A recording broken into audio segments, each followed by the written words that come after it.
रायबरेली के 3 लाख मतदाताओं ने राहुल गांधी की नीतियों के विपरीत ही भारतीय जनता पार्टी और दिनेश सिंह को वोट दिया है। इसलिए ये मेरा कर्तव्य है कि जब राहुल गांधी कोई गलती करें, राहुल गांधी चूक करें, राहुल गांधी रायबरेली की जनता की अनदेखी करें, तो मुझे उन्हें जगाना चाहिए, उनसे लड़ना चाहिए। यही मेरा कर्तव्य निर्धारित किया है रायबरेली की 3 लाख जनता ने। तो मैं अपने उन दायित्वों का निर्वहन करता हूं।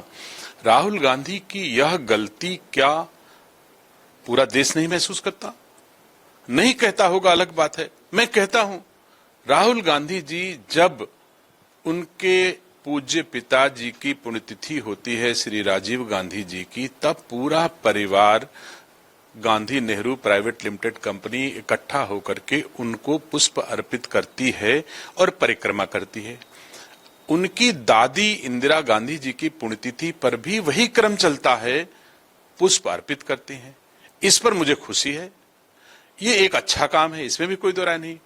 लेकिन उसी के विपरीत अगर दादी की पुण्यतिथि पर दादी को पुष्प चढ़ाया जाए और दादा की पुण्यतिथि पर कभी याद भी न किया जाए, एक फेसबुक पर दादा को श्रद्धांजलि भी न लिख सके जो गांधी परिवार, जो पोता, जो पोती अगर ऐसा न कर सके, तो मैं तो यही कहूंगा, इससे नालायक संतान हमारे देश में दूसरी नहीं हो सकती है, जो अपने वोट की राजनीति के लिए दादा को भुला दे कि अगर उनके नाम पर वोट नहीं मिलता तो हमारे दादा नहीं है, दादी के नाम पर वोट मिलता तो ये हमारी दादी हैं। तो मैं नहीं समझता कि ये भारतीय संस्कार संस्कृति में स्वीकार्य किसी को नहीं होगा, तो मुझे भी नहीं स्वीकार है। बस बात इतनी है कि हम अपनी बात कह लेते हैं, लेकिन पूरे भारत को स्वीकार नहीं होगा कि दादी उनकी थी और दादा उनके नहीं थे। इसको जनेऊ से भारतीय संस्कार संस्कृति को आप जोड़ लीजिए। जनेऊ का मतलब होता है भारतीय संस्कार संस्कृति। अगर भारतीय संस्कार संस्कृति में पितृपक्ष, हम लोग उसको अपने पूर्वजों से मिलने का, उनके प्रति कृतज्ञता ज्ञापन करने का, उनकी पूजा अर्चना करने का हम लोग अवसर मानते हैं, तो निसंदेह अपने को ब्राह्मण कहने वाले राहुल गांधी को भी इस पितृपक्ष का महत्व होना चाहिए। और इस पितृपक्ष में अगर उनके दादा की पुण्यतिथि है तो फिर उस पर फूल ना चढ़ाएं, तो यह तो कहना ही पड़ेगा कि ये जो जनेऊ धारण करते हैं, कभी तिलक लगाते हैं, कभी मंदिर में चले जाते हैं। अभी आएंगे कल रायबरेली में, तो मंदिर जाएंगे, पता नहीं वोट का था तब तो जाते थे, अब वोट की जरूरत नहीं, हो सकता हनुमान जी को भूल जाए, मुझे कुछ पक्का नहीं है। लेकिन उनका तो आस्था, विश्वास सब कुछ अपने वोट से जुड़ा हुआ है, संस्कृति से नहीं जुड़ा है। इसलिए और 3 लाख लोगों ने जो मुझे वोट दिया है वो भारतीय जनता पार्टी के विचारधारा के लोग हैं, सनातन धर्म को मानने वाले लोग हैं, भारतीय संस्कार संस्कृति को मानने वाले लोग हैं। तो मैं उनकी आशा के अनुरूप अगर भारतीय संस्कार संस्कृति के विपरीत आचरण रायबरेली का सांसद करे तो मुझे बोलना चाहिए, और वही मैंने किया। उसका मैं स्वागत करता हूं। राहुल गांधी रायबरेली के सांसद हैं।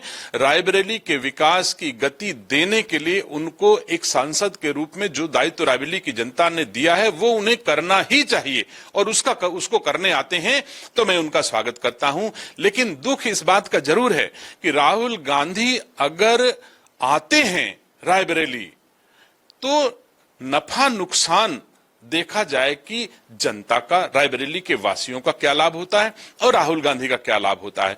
तो दोनों में पता चलता है कि राहुल गांधी को 99% फायदा होता है और 1% रायबरेली की जनता को फायदा हो सकता है, या कांग्रेस के अनुयायियों को फायदा हो सकता है कि उनके साथ फोटो वोटो खिंचवा लेते हैं। इसके अलावा राहुल गांधी रायबरेली को दे के क्या जाते हैं ये पूछा जाएगा तो कुछ नहीं मिलेगा, क्योंकि राहुल गांधी रायबरेली के सांसद के रूप में जो जिम्मेदारी मिली है, आज तक लोकसभा के चुनाव में अकेले राहुल गांधी नहीं, मैं संपूर्ण विपक्ष की बात करता हूं, संसद के दायित्वों, मेंबर ऑफ पार्लियामेंट के दायित्वों का निर्वहन करते भारतवासियों ने कभी इन विपक्ष के लोगों को देखा ही नहीं।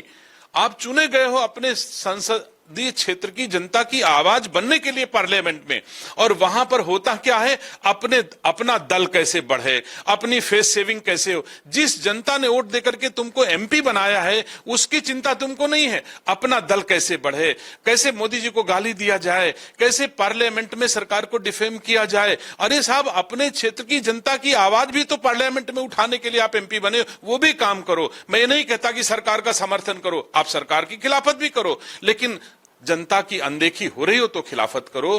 तो ये लोग सब लोग मिल करके अपने दायित्वों का निर्वहन नहीं कर रहे हैं।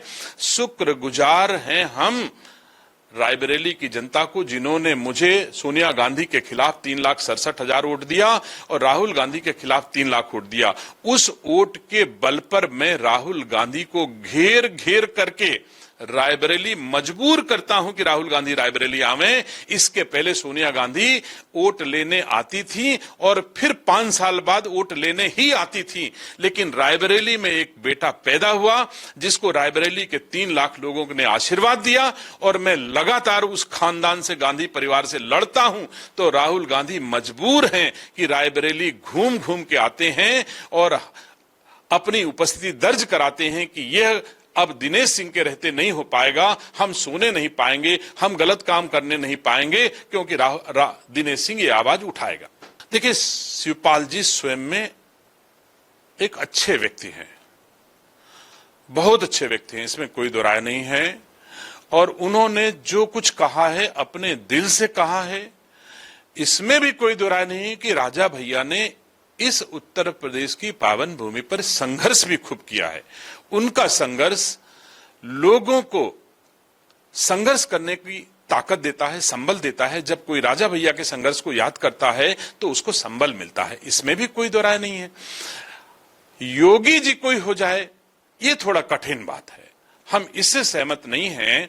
लेकिन यह भी सही है कि योग्यता को परखने की कसौटी तो दायित्व ही होता है। जिसको दायित्व ही नहीं मिला तो उसको कैसे कह दिया जाए कि इसके भीतर योग्यता नहीं है।